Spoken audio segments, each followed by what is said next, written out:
Boa tarde, alunos. Rafael Moreno falando aqui, professor de Física, e eu gostaria de falar de dilatação térmica com vocês.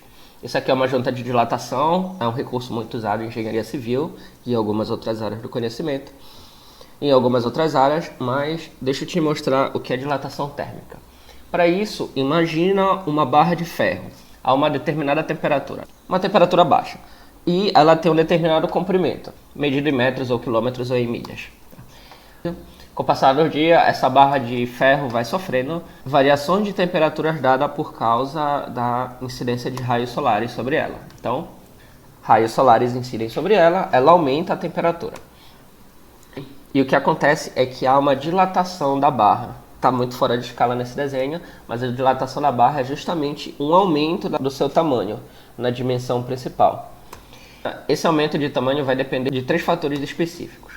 Uma é a dimensão do corpo, por isso eu começo dando o problema, dizendo que ele tem um comprimento inicial, do material constituinte, por isso que eu também disse que esta barra era feita de ferro, e da variação de temperatura, por isso que eu te disse que ele começa numa temperatura e depois ele vai para outra temperatura, porque recebeu energia de algum outro lugar.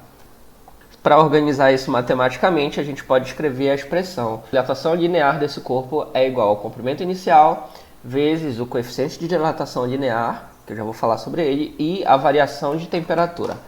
Então, todas as vezes que a gente tiver um problema de dilatação linear, ou o enunciado vai te dar essa informação, ou o enunciado vai ter que te pedir esta informação, te dando o comprimento e a variação de comprimento, junto com a variação térmica.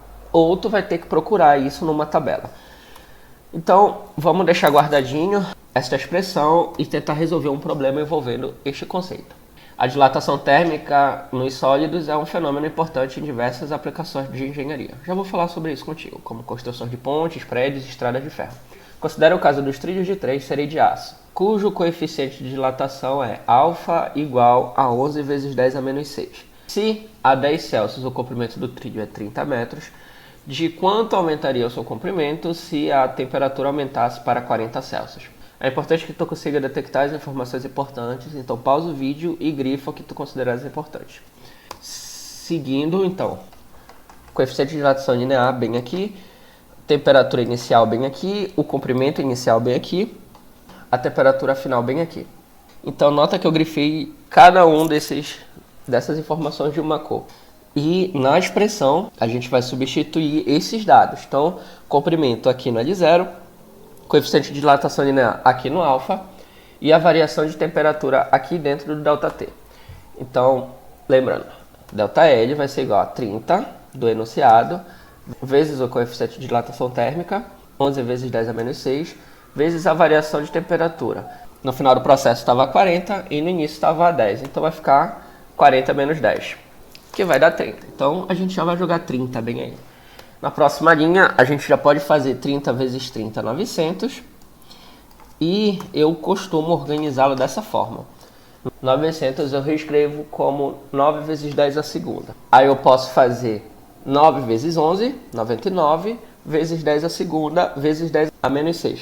Nessa potência de base 10 eu posso manter a base e somar os expoentes. Então, menos 6 mais 2, menos 4. Então, a resposta fica sendo a variação de comprimento como sendo 99 vezes 10 a menos 4 metros. Aí eu exemplifico a ideia de dilatação térmica com algumas fotos que eu tirei perto da onde eu moro, tá? Então, nota neste prédio bem aqui, nesta construção bem aqui, que tem estas linhas horizontais por toda a construção.